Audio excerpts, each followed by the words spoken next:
story that I'm going to tell today is about borrowed code. I mean, when we do scientific projects, we sometimes, and we very often, rather to say, rely on code published open source. Like if you do machine learning, you open this Jupyter notebook thing and you install some pip modules that are required for your project to run that pull lots and lots of code from the open source. Or maybe while you do some project, you check if some part of it has already been discussed or implemented, and you look up some code in the open source and you try to borrow it. But instead, what you get is malware. For instance, let's look at this project right here. This kind of project, it's about cryptocurrency. Just uh, in these campaigns, you see cryptocurrency involved very commonly because cryptocurrency is a way to steal money for attackers. So if we look right here, well, we see that we have some kind of a good-looking description and many tags. And we see we have the repository description, the installation structures, features, activity monitoring, etc. It's all very well written.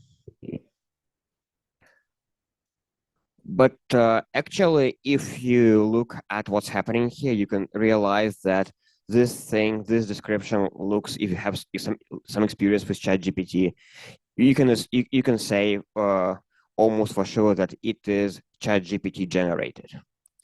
And what is more interesting is that if you look somewhere, I'm not sure if it's if it's in this thing or not, but there is even a fake usage video. Like I don't know if it's AI generated or they just ran some bogus code and it outputted this, but they even put a video on how the project works to make it more convincing to install. And if we look at the actual source code of the project, if we just scroll down straight, we can see that it looks like good, something very promising. But if we examine the commit names, which I'm going to show you, like if we examine the commits of this project, we can see that all the commits, like let me browse the list of commits. Yeah, they all have some very repeated names. And if we look at the contents, we can see that all they do is just change some kind of a date timestamp. And while the code is clean, as we saw before, if we look into one of the files in this project, let me scroll down.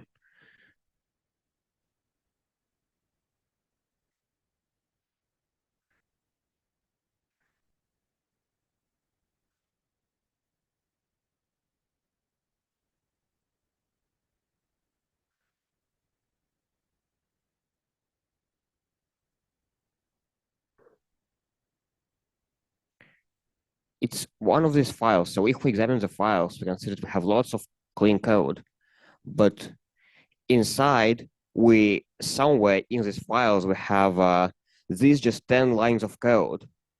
So if we look at what the code does, we see it involves working with PowerShell. So what happens here is we just execute a script that drops an arbitrary file on disk. So to find this file, which is it's very well hidden here, we can try to search for the word exec if the search allows. No, we don't have the search here, but it's okay.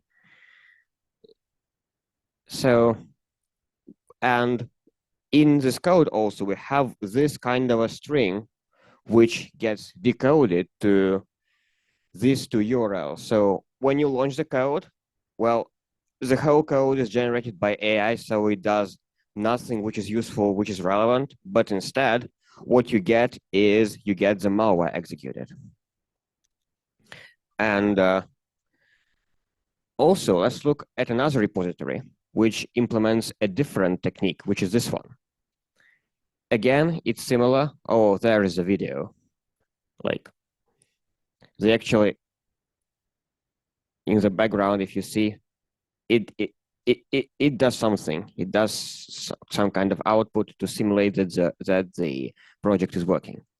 So if you open the main file of this project, we also see that it's like just lots of code, which nobody will bother reading.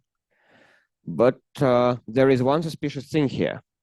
I'm not sure if you see from here, but if you look at the bottom scroll bar, you see that it's very long.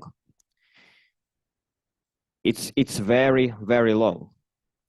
So the reason for that is that if you scroll up, and if you're lucky to scroll it here, you're going to see a very strange line of code, which the developer implanted. And as you can see, it contains an encoded payload, which is obviously malware. And what is more is that in these two examples, we saw how the files were, the malicious code was located in the files themselves. However, it may not always be the case, because if you are dealing with not script languages like Python or JavaScript, if you are dealing, let's say, with C or C++, then your project will not only contain the source code files, it will also contain metadata files. For instance, let me show you this project. Again, a description and something promising, a video.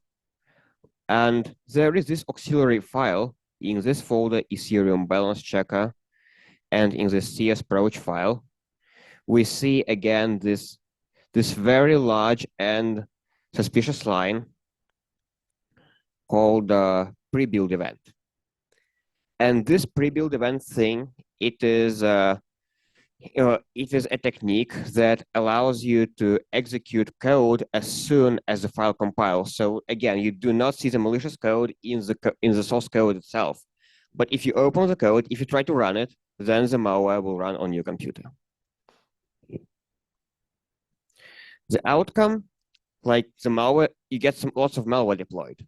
Firstly, it's an info stealer designed to grab all your passwords. Then there are backdoors just designed for remote access if the attackers wanted to control your computer, to exfiltrate files from it, etc. And there was a clipboard hijacker for cryptocurrencies, which was designed to replace cryptocurrency addresses stored in the clipboard to the ones belong to the attackers. And actually, we looked at the wallets, because in case of Bitcoin, you can see the balances or on the wallet if you don't own the wallet, and it had almost 500,000 US dollars transferred to it, meaning that people fall for these files, for these malicious projects, they execute them, and the attackers can get money based on this technique. So this thing kind of works. So if you copy and paste such a project, it may be anything, a machine learning library, something you need for your research. It's very easy for attackers to get access to the university network, and then they can deploy ransomware there, or even start spying on the university, which is very dangerous. Okay, so another thing to consider if you're doing computer science / development. A few months ago, I got contacted by a cryptocurrency developer who said that he had $500,000 in cryptocurrency stolen from him. And he couldn't understand what happened, even though he was proficient in cybersecurity. And this was kind of well, until I met this case, well, I thought that hardly anybody could fall for the previous thing with the GitHub projects because because I thought that like those $500,000 that we saw before, that they're just something random, that the attackers got lucky. But this case really convinced me that even people who know well cybersecurity rules, then they can be targeted by this. So I asked the guy, what was the last thing you were doing on your PC? And he replied this, I recently installed my operating system and was downloading software. So the operating system was clean. So, and he was just setting up his development environment, and then his wallet suddenly got drained. Upon examining his hard drive, I found out that he installed a malicious extension for an IDE called Cursor AI that allows you to use LLMs to assist in development. And this extension, it only did this. It just downloaded the payload from the internet and launched it. It didn't do anything useful. And the name of the extension itself was designed to be a syntax highlighter for the Solidity programming language used in cryptocurrencies. So this is this project, the Cursor AI, the IDE. And I asked him, why did you download that extension? And he answered, it was first in the search results. I mean, he decided to download a code highlighter for Solidity, but still he ended up downloading the malware. And indeed, when I typed Solidity in the search bar, I found out that this malicious extension, which is in red, it is scored higher than the legitimate one in green. Now, how can this be possible despite the fact that the malicious extension, it has 54,000 downloads, and the legitimate one has 61,000 downloads. So this kind of a thing, I asked him, what is suspicious that the extension did nothing useful? And he answered, I thought it was some kind of a bug. So, I mean, he downloaded the extension, found out it doesn't work, and then he thought it was just a bug. He wasn't concerned that the extension doesn't work. He just abandoned it because he had work to do. He was too busy to analyze it. And that's why he left it on his computer running, and it made it possible to attackers to find out his cryptocurrency wallet keys and steal it. But anyway, about why the extension got ranked higher. So this extension store, which we saw before, it's open source. It's called OpenVS6. And that allowed to actually examine the relevance formula, which is used to sort the search results. And it turned out that the relevance formula includes multiple criteria to sort the extensions. And there were like some criteria like number of downloads, then there was whether the account is verified, etc. But the criteria which is of utmost importance turned out to be the publication time. It turned out that the formula is designed to rank newer extensions that were more recently updated. They are ranked higher. This is designed to maybe encourage people to download newly published extensions.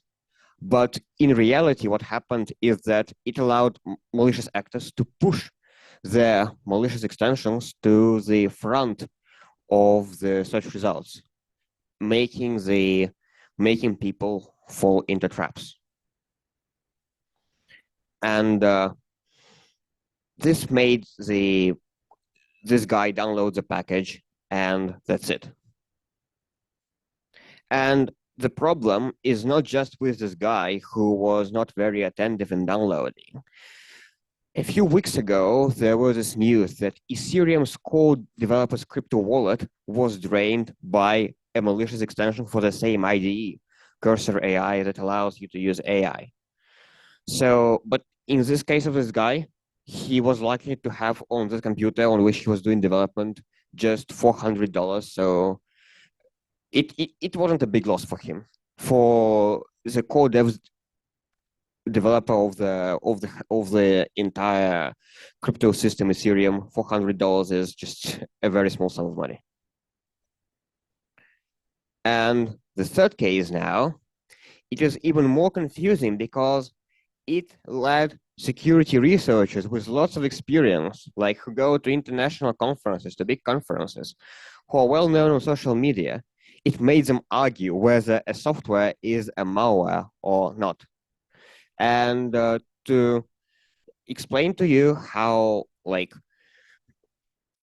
to explain to you this case, I want to actually show, well, in the last two cases, what we are dealing with, we just found the repositories in the first case from somewhere. In the second case, we're dealing with a victim. But in this case, I actually want to show you how these cases are found, how they are hunted. So what happens is this: many large organizations, they have network monitoring tools. They are installed inside the networks, and they allow system administrators, cybersecurity people to flag domains that sound anomalous. Maybe domains that are newly registered. There are many criteria on how a domain can become anomalous. And imagine that there was this domain name, eventuallogic.com, that got detected by the system. So imagine you're a cybersecurity analyst and your system tells you to investigate this domain because it may be related to malware. We are not yet sure because it's anomalous. It's suspicious, but it may be just a false positive. And so if you're a network analyst and if your job is to inspect whether your domain is related to malware, so you need now to find out. You need to find out if the domain name is malicious. And if you confirm that it is malicious, you also need to find out the whole infection chain, like how the malware that accesses this URL got downloaded onto the machine. And you also need to identify the malware type because you need to understand the impact which the malware does to make sure that you know how to clean it and to make sure that you can explain the risks of this malware present on the system. So perhaps if you want to examine some kind of suspicious domains, what many cybersecurity analysts do, there is a website called VirusTotal that allows you to upload files, URLs, domain names, just about anything. And it gets scanned across multiple antivirus solutions, and you get a verdict whether it's malware or not. So if we type our domain, eventuallogic.com,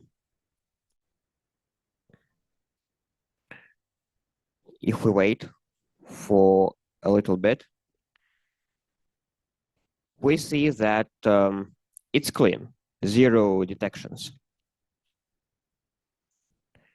Like when I was doing this presentation about a week ago, it had 1 detection. But still, 1 detection doesn't mean anything because it may mean a false positive. So what is also beneficial to do is examine this relations tab, which can give us some relations, like maybe if the domain name is connected to some malware, the relations tab will display it. But if we look through, we see some IP addresses, we see some subdomains, we see some HTML file, a web page downloaded, nothing really useful. So then another technique that comes into mind is try to Google the domain. So if I open Google, google.com,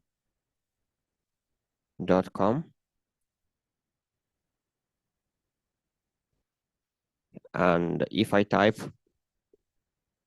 eventuallogic.com,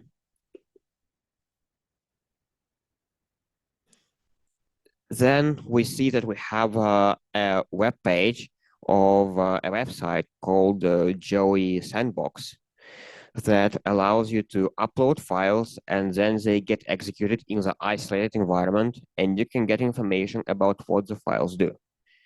And this web page describes a file called decrypt.exe, and it says that it is malicious. However, the score is just 56 out of 100. So it's not much of a score. But if we actually look into how this eventual logic stuff is related, eventual logic, how it is related, we can see DNS traffic detected. What this means is that this file, it tries to access something from this URL. And due to this happening, we should try to investigate this file further. And to do this, we need to copy the hash of this file, the MD5, the kind of a checksum that identifies the file, and we paste it into VirusTotal.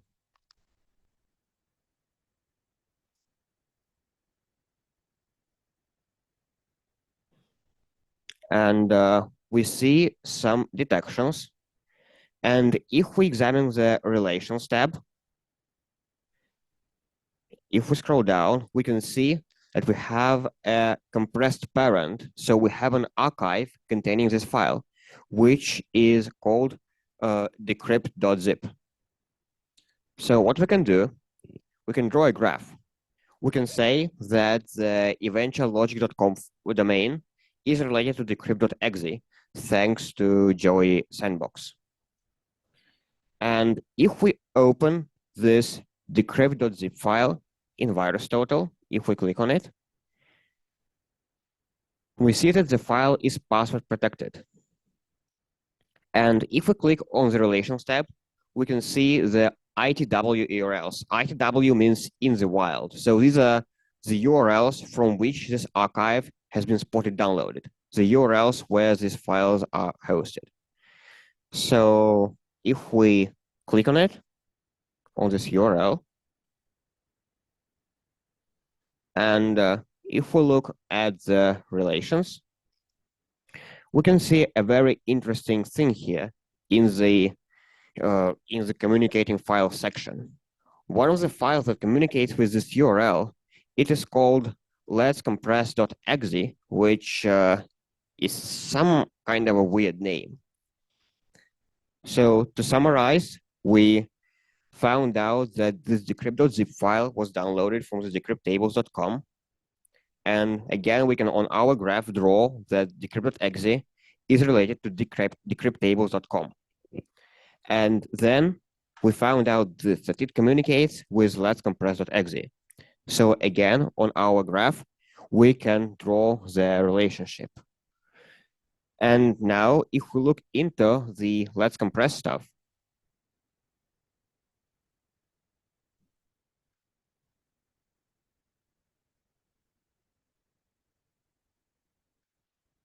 if we wait for it to load, we can see that it has 6 detections. But many of the detections, they contain the word riskware or PUA. Now, if you don't know what a PUA is, when we speak about the files that are intended to do damage to an information network, there is malware. It is software that clearly does something malicious, like ransomware or a backdoor. And then there are PUAs. It is software that is not malicious, but it is unwanted. For example, adware, the thing that displays ads in front of your screen. And the difference is, if you see a malware inside a network, then you need to remove it instantly because there can be very severe consequences, like your network gets encrypted or some files get stolen and leaked. But if it's just a if it's just a PUA, if it's just an adware, maybe it's not even obligatory to delete it. You can just inform the user, like say, hey, you have this file that displays ads on your computer. It's unwanted, please delete it. So this is the difference. So if you also look at what the software does, let me show you in the details. And if we scroll down below, we see that this file is signed and it has a it has a valid signature. What this means in practical terms is that this company, Utility Access, tried this certificate claims that this company, Utility Access, developed this software, and that well, usually not many malware have a certificate, so the presence of the certificate can mean that it's not even malware, but we'll see. And actually, domain search, like if you search on Google for Let's Compress, you can find out that it's a real tool. Like, let me show you. Google.com. And if you Google Let's Compress,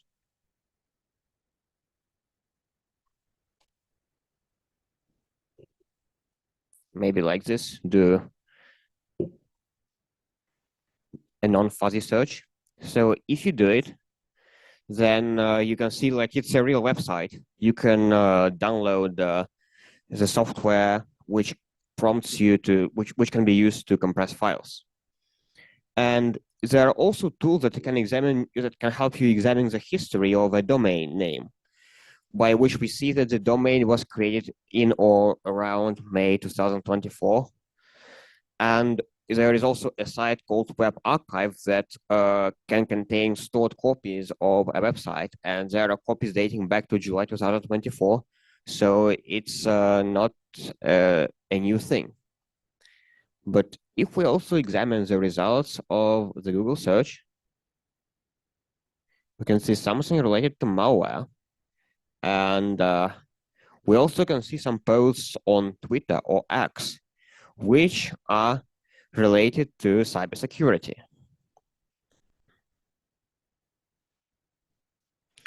Like the guy tells us that this thing is suspicious, and it's actually a conversation. That guy, if you look at his profile, he's a very well-known security researcher who has more than 5,000 followers on Twitter. And this conversation that I showed you, this post that I showed you, it's an excerpt of a conversation which you had with another security researcher, Russian Panda, who has even more who has even more followers, like 10,000 or so. She's very popular in the cybersecurity social media. And they seem to have an argument about the software. Aura says, there is something going on with this, which we caught in our SOC, Security Operations Center. Like they caught it and they don't know what it is. And he said that it may be a malware masquerading the Let's Compress software. To which Russian Panda replies, oh, it's a PUA. All it does is just archiving the files you fetch to it. To which Aura replies, I can see that at some point it uses 7-zip to decrypt a password-protected archive named decrypted7-zip. It's all bits and pieces, but it looks suspicious. To which Russian Panda replies, if you look for the signature on VirusTotal, they have another PUA, potentially unwanted application. So it's Flip Player, and to which Aura replies, oh, so yeah, it's just one of the many companies that spread these things, digital marketing, but okay, it seems like a PUA. To which Russian Panda replies, yeah, okay, have a nice day. And if we actually look at the window of this software, we can install it on the other machine. If we run the installer of the software, if we click next, if we skip the EULA, which nobody ever reads, if we press next, press install,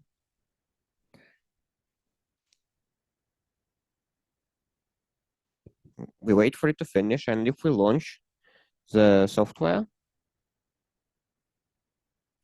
we see that yes, it looks as demonstrated. And we also down here we have an ad of the Wayfair website, while in the picture we have the hotels.com website, which is a sign of PUA. So now that I've shown you the software, like I wanted to ask you, what do you think about it? Do you think it's a PUA? If you think it's a PUA, if it's not a malware, can you please raise your hand? Okay, no one. And do you think it's a malware?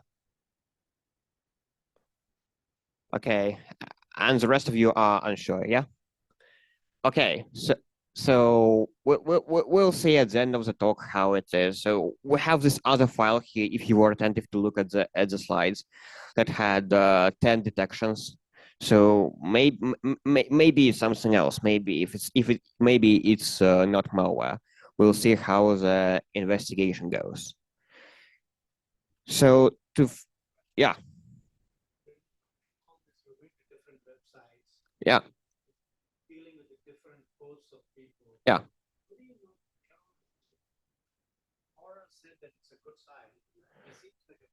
yeah.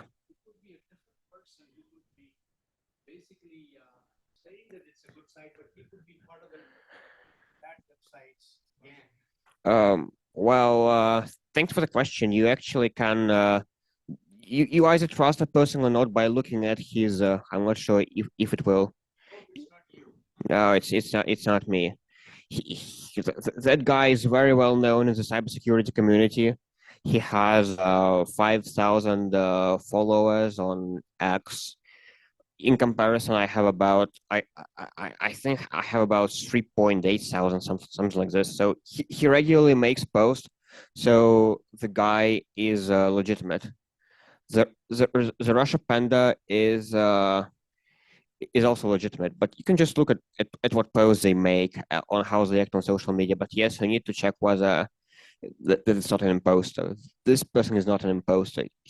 He was a security researcher that really didn't know what to do about this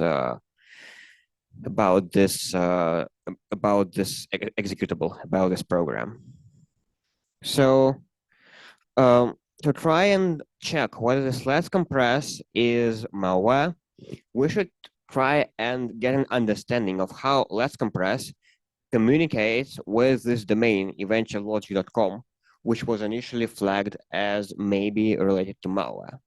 And to do this, what we can do is we can walk our relations graph from the bottom to the top and identify how each how how each piece in this graph relates to each other without using any threat intelligence tools, like get a more robust understanding of the relationship. And to find out how Let's Compress is related to this URL, we can try and scan the installation folder of this application, Let's Compress, for this domain. And to do this, what threat researchers usually do, they use a tool called Yara. Basically, Yara is a programming language, if you can call it like this, that allows you to search for patterns inside files. And essentially, by having the ability to search for some kind of a pattern in the file, you can create signatures for malware. And if we try and run this tool on the folder, which is located over here in the app data, roaming, Let's Compress. So to do this, here I have this Yara rule, which contains only one signature, the one with the URL that we previously observed. And we type Yara 64, decrypt tables, and then we paste the URL, paste the path. And over here, Yara says that we have a result in the file update.exe. So we see that this executable is making contact with this domain.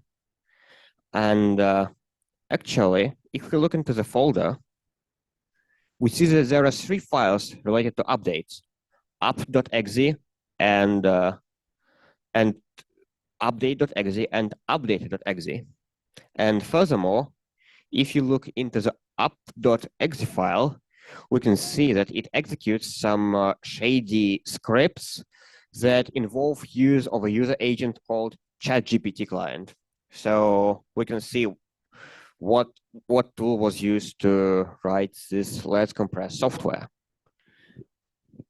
So anyway, now we can see that now we can try to understand to see how it uses this domain name. And to do this, we can use a technique which is called traffic analysis. It involves recording the network traffic that the software generates and studying it.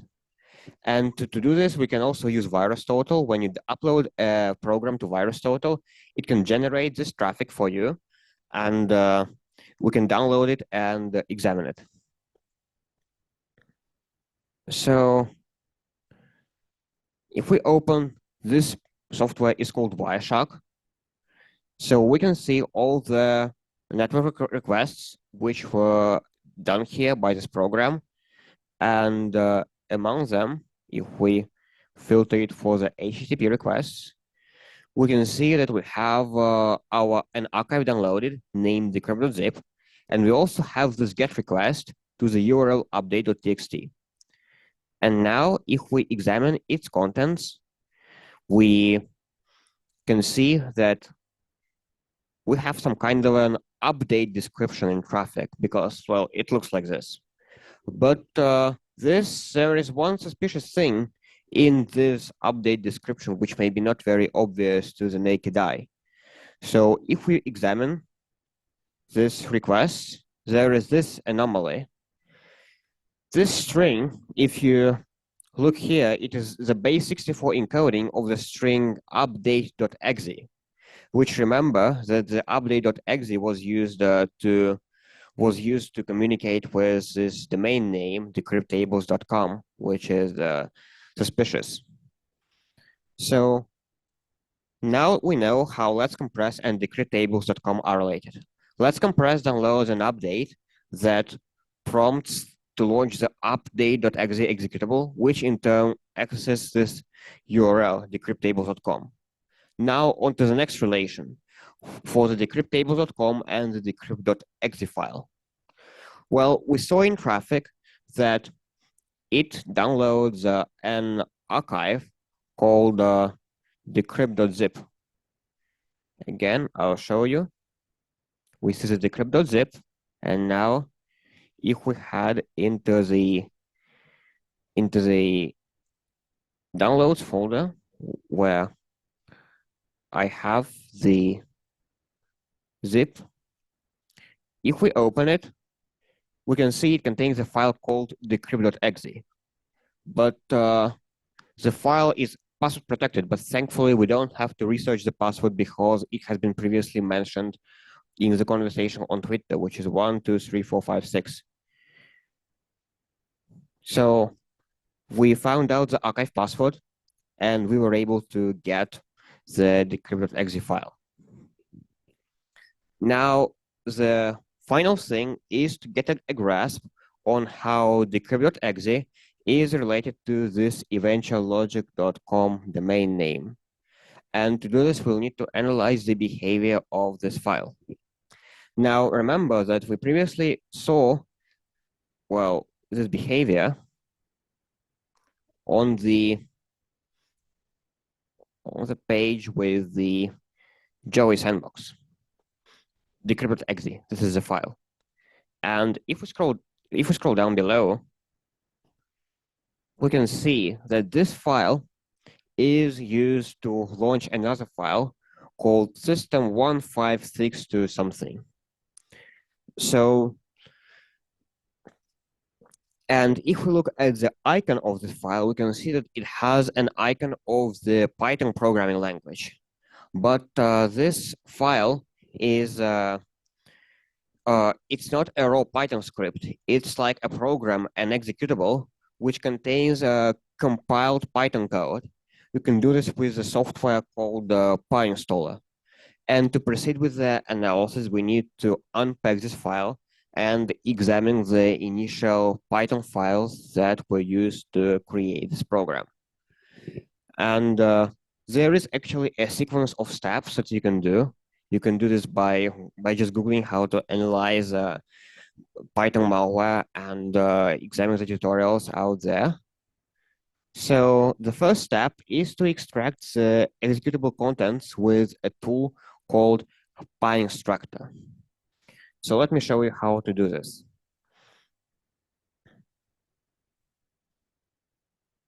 Over here, I have the PyInstructor tool, and I can cd to downloads, and I can type Python Py.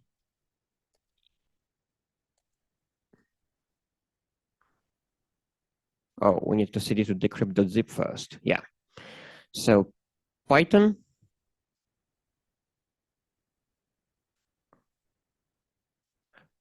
Python py extractor.py, and then we type the name of the file, system. And we see that the archive has been successfully extracted, which is the outcome of our step.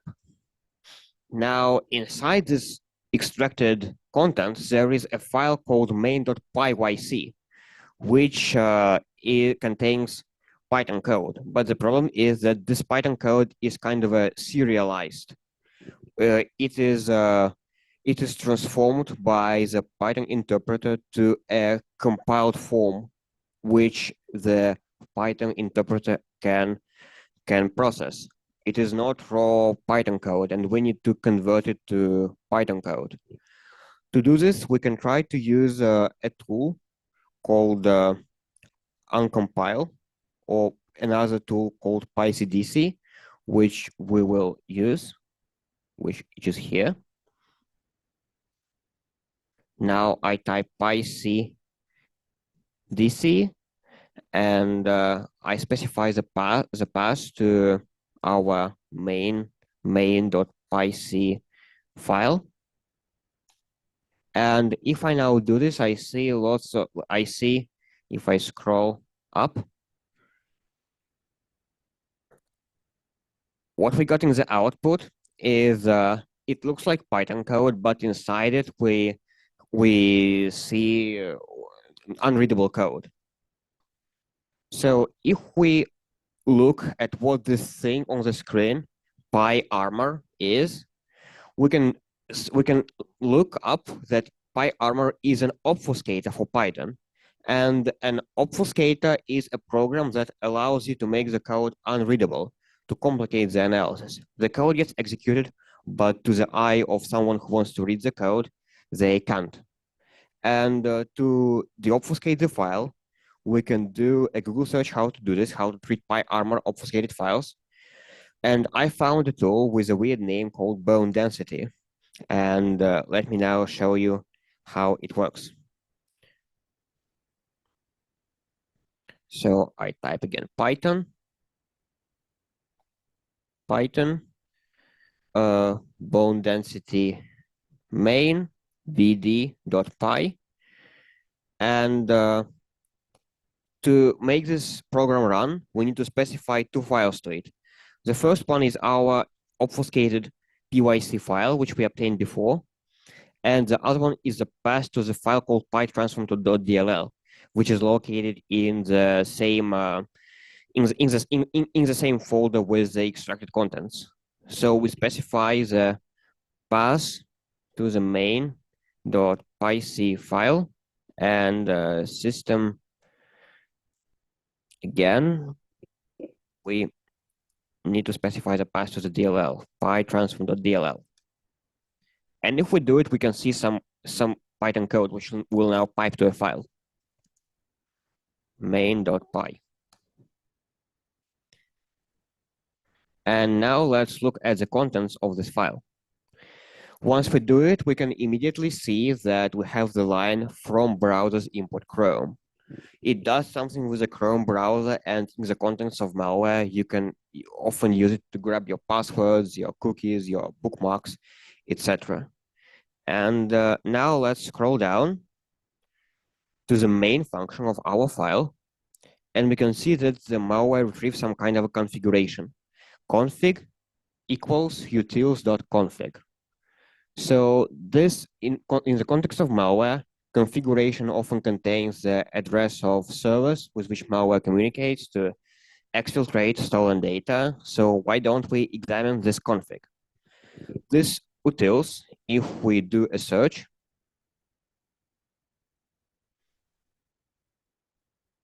we see here import utils. So the implementation of that config method is located in a separate file called utils. And we also need to deobfuscate it, which we will now do. So here we type the path to the utils file, and utils.pyc, and again the path to our DLL.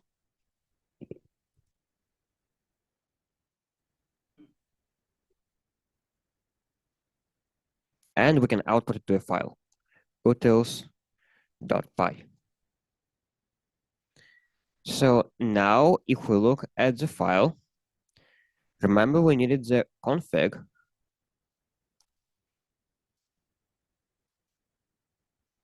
or rather we can search for def config to find the definition of the config method. Okay, so let's look what we have inside here. We are looking for something with the JSON extension. And if we now proceed to the folder with our unpack results and check for JSON, we can see we have a file called defaults.json. But now we see that if you open it, it's like, you know how a JSON file looks like, right? If it's commonly used in computer science. It should be a text file. It should have like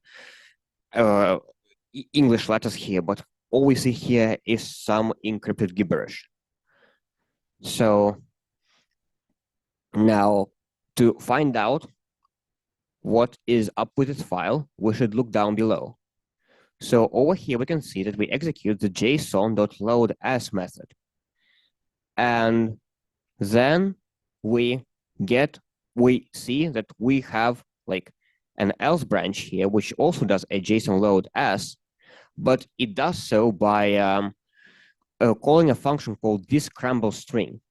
And this function has two arguments, the contents of our file and getBuildStamp, the output of this function. Now, if we check for the getBuildStamp, we can see that we do something with a file called build.stamp. And again, let's search for this file. And if we open it, we see that it just contains a number. So remember I told you, like if we search for the getBuildStamp again, for our, or rather search for def config.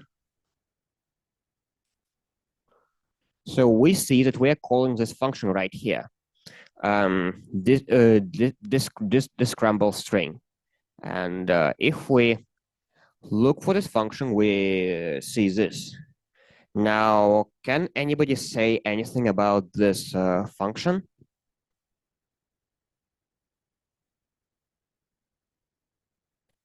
Anybody knows the Python programming language here? Yeah. So what can you say about this function here? It's returning a string. That string is produced by joining. Yeah, but it uses data in heap. So well, yeah, but what is this thing? You don't normally see this kind of thing in Python code, 0.0, right? You don't see it. So this is called like a wrong decompilation result. So when we ran our utilities through the tools, it got kind of a approximate code, but it may be not runnable. It may not look like real code. So there may be some errors here, and this is just one of these errors. So to troubleshoot this, what we can actually do is look at the code at a different level. at the level of the assembly language. And to do this, we'll use an utility called pc-exe, and then we specify the path to our file. This is not this one. System extracted py.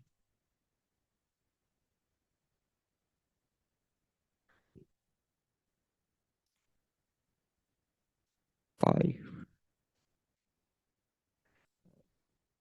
It's here. PyZ, yes, and utils.pyc.fix.pyc, and we pipe it to utils this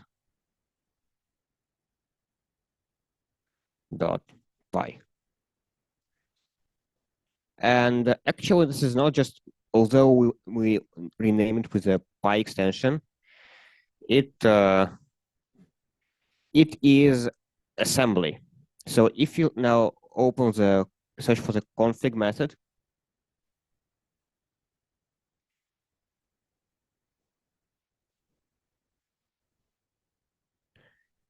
which should be somewhere here, or rather not. Let's try to search it for it. Config.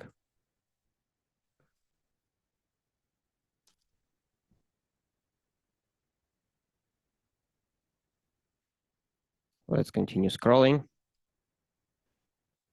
until we find it.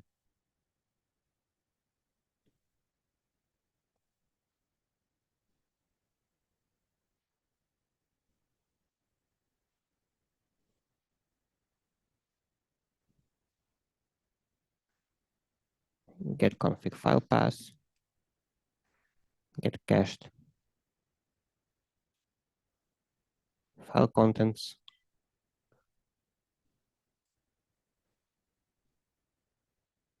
or rather object name config. Let's do it like this.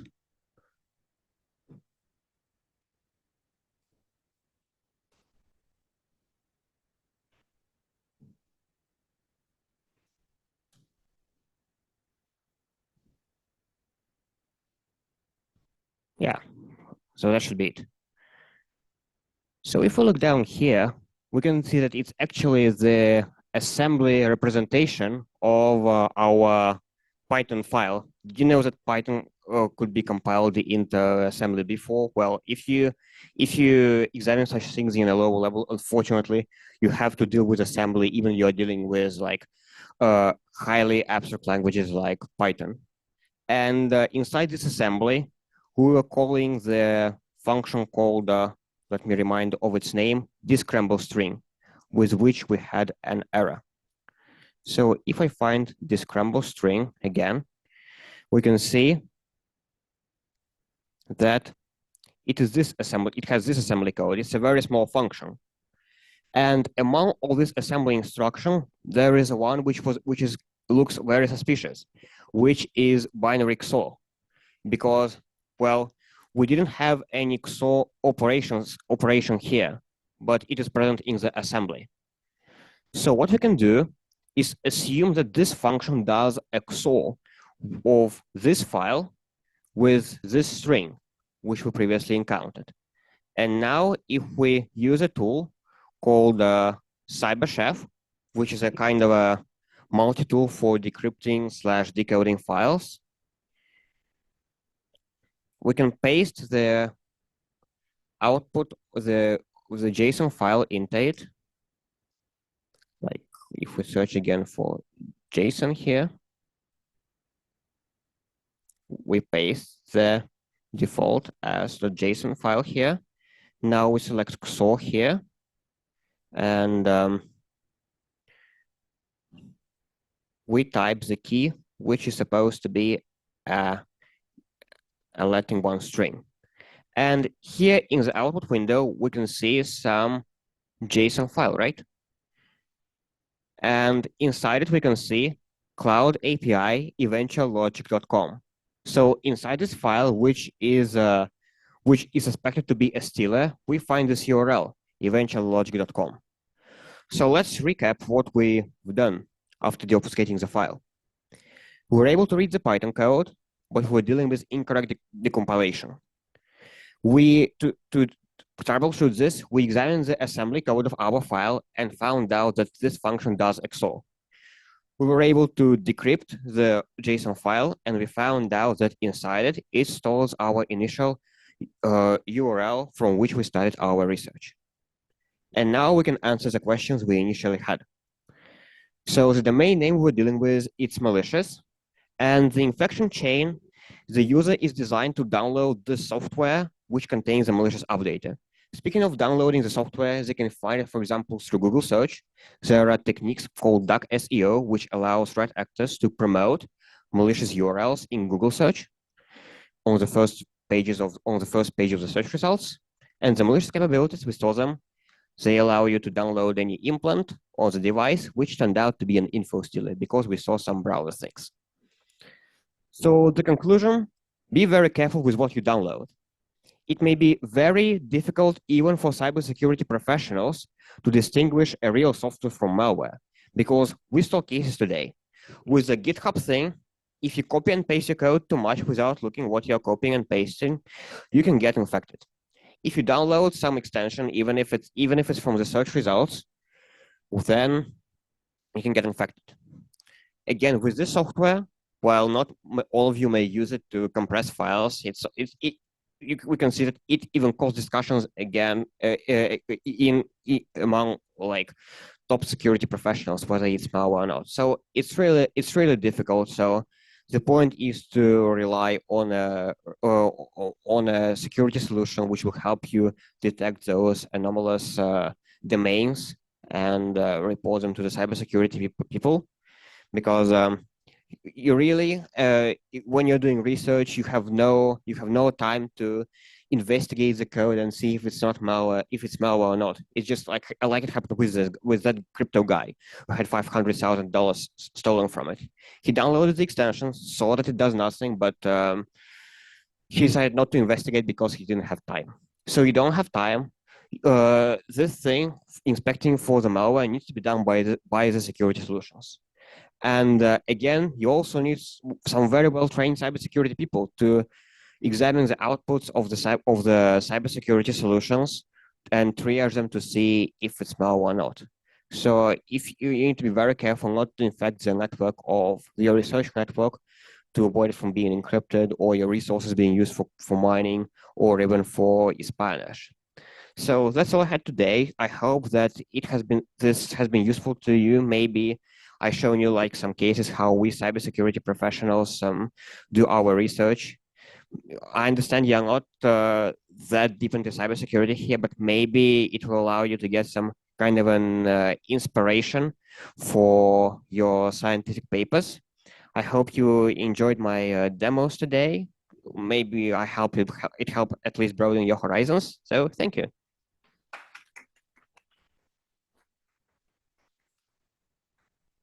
Any questions? Yes. Sorry. Use the mic because the mic is connected to. Hello? Hey, I have a question. So how did you know that the encoding was Latin 1 instead of UTF-8, which is default for Python? Let me show you this thing. If I go back to CyberChef, if I use UTF-8, it doesn't change the result. So it's just a matter of habit for me for choosing Latin 1. UTF-8 also works. Any more questions? Oh, okay, yeah. Yeah, mine is sort of more broadly beyond this example that you showed us today. I'm curious, are you finding anything different or unique about the behavior of AI-generated malware?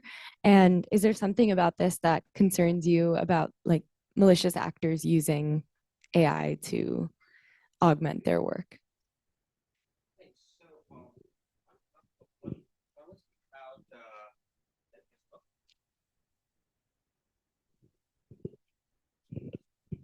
Okay, when we speak about AI, which is a machine learning model, well, it's trained on the source code of real malware. So if we look at the output, it doesn't it isn't too different from the output of like real malware, except for the fact maybe that it's buggy because LLMs can now cause many hallucinations.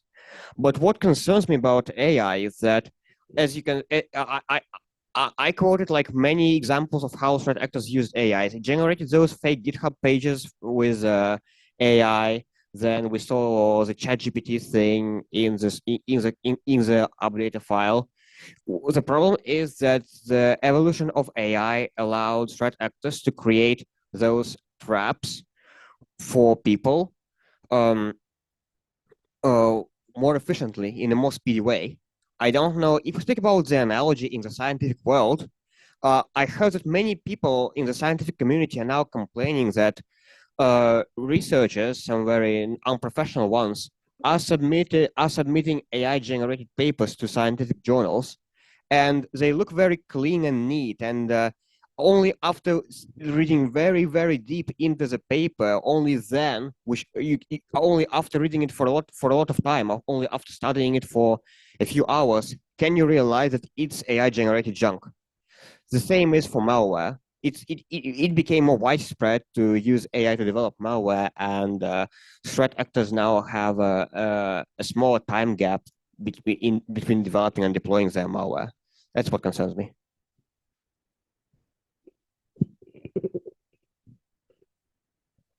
Hello again? No. Oh, it's okay. Okay. So, are you familiar with the new attack vectors that happen now due to the widespread usage of LLMs in terms of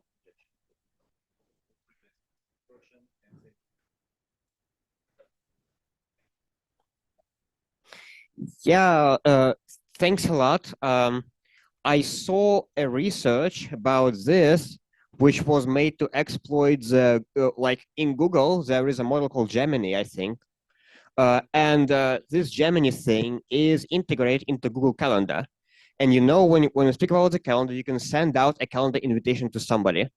And researchers found a way to embed in the calendar invitation instructions for Gemini that prompted Gemini to do something like call somebody. There is a full paper on this published, I think, even in a scientific journal. I don't have the exact link now, but if you're interested, I can tell you about it later. So it happens, but right now it happens only in research environments. It's just like also in studies. We don't see it in the wild for now, but I'm sure we'll have this kind of stuff used by sophisticated actors very soon, because they also follow the development of LLMs. They do it. Okay, there was another question. Hey, thanks for the great presentation. It was really interesting. I have two questions actually. The first one, you showed that you see the XOR command in the assembly, but you didn't see in the high level code. So what directed you to this specific XOR command? Like before you knew that it's not existed, like how you started to look into that? Like what was your clue for that? This is the first question. Okay, ask the second one. Okay. To not go around. Yeah, yes. And the second question is from your experience and from your research, did you happen to see malwares like botnets that already started to use agentic AI to interact with kernels or to do some kind of commands within? Thank you. Okay. Okay, thanks. So about the XOR question, so in general, when you speak about code analysis, well, there is a trick. If the code analysis fails on a high level, try examining it on the lower level. So this Python code, it's on a high level of abstraction. It is kind of a more human readable. So if the more human readable fails, then you proceed to the less human readable, which is disassembly. And what you can actually do is even just if you don't want to make this guess, you can just examine what the function does. There is a description of this assembly instructions online. If you know maybe from a university course how any assembly works, like x86 assembly, the Intel assembly, you can read the Python assembly in this way and find out what the function does. which in other words means reverse engineering this function. But here, if you're lucky enough to spot this difference with a binary XOR, you can skip the entire process, which we did in the presentation. Speaking about the second question about how AI, like how AI helps control malware. Well, we haven't seen this yet in the wild, but I'm sure that many threat actors are now using LLMs just like now. Tell me how the shell command to create a user with this name and this password, and they copy and paste it, and they get a user on the machine, and by doing so, they get persistent access on the machine. What I guess right now mostly happens is that threat actors use LLMs as an alternative to Google search to find out what commands they need to execute to steal files, etc. But like a malware entirely controlled by AI, we haven't seen anything like this yet. Okay. One more question here. Yeah. Hi, thank you very much for your presentation. Can you just share some light about like the threat actors that are using like backdoors in the supply chain for like malicious purposes, like the kind of work Kaspersky did in identifying like the bug in the, I think CPU that was presented last year in the Chaos Computer Club. So those kind of like threat vectors, can you talk about that? How Kaspersky is trying to detect them and what you see like in the threat landscape? Is it propagating more? Is it propagating less? Thanks a lot. So I'll answer the first part of the question about the supply chain attacks. Well, lots of threat actors are now using them, but it's mostly state-sponsored ones. Like if you remember the talk about the SolarWinds thing, if you remember the 3CX things, these were done by state-sponsored actors whose goal is to perform cyber espionage. But now it's also used to get to mine cryptocurrencies to cryptocurrencies by financial threat actors. But mostly we see this among state-sponsored actors. Now, the second part of the question was about my paper, which we quoted, right, about the processor thing. Well, it's not entirely proven that that thing was a supply chain attack. Because these registers could have been left that you're talking about for debugging. And speaking about how Kaspersky detects this thing, we have a behavior monitoring component that that checks the behavior of applications running on the system, and if it finds an anomaly, it alerts us, and then or maybe even can do an automatic detection, which happened, I think, in the 3CX attack, of which we were like, thanks to this, we were able to one of the first to write a research paper on 3CX, which I wrote. It's called 3CX Unpopular. You can check this out. So it's thanks to the behavior monitoring component that examines how the programs launch at runtime. Did I answer all your questions? Yeah, we can talk later. Thanks a lot.